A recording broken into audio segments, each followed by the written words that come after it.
So, ayan, nandito ako ngayon, nag-uupo dito sa labas kasi mahangin, katatapos lang ng hangin. So, ngayong araw po na ito, ang saya-saya ko pa kasi na-prove na po ni Lola Meta ang aking ad stream. So, bilang po pasasalamat sa inyo, sa mga aking mga supporters dyan, sa mga organic supporters ko dyan.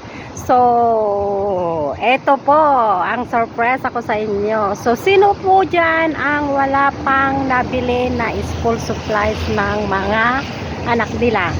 So, yan po, sila po ang mabibigyan ko ng pang school supplies po na parang pasasalamat ko po sa mga supporters ko po sa pag-approve ni Mameta sa aking in-ad stream. So, bilang pasasalamat ko po, so tulong po ako sa inyo para magbigay ng inyong pang school supply. So, pipili po ako kung sino po ang mga organic followers ko na hindi pa nakabili ng pang school supplies ng kanyang anak.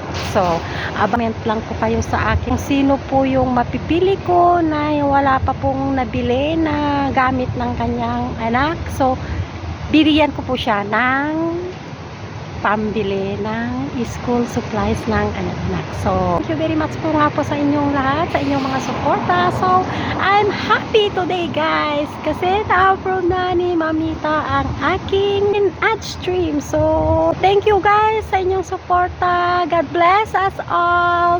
So, yan, bilang pasasalamat lang po kasi na-approve na po tayo sa ating in ad stream sa ating page. So, thank you very much po sa inyong lahat guys. I'm so happy today.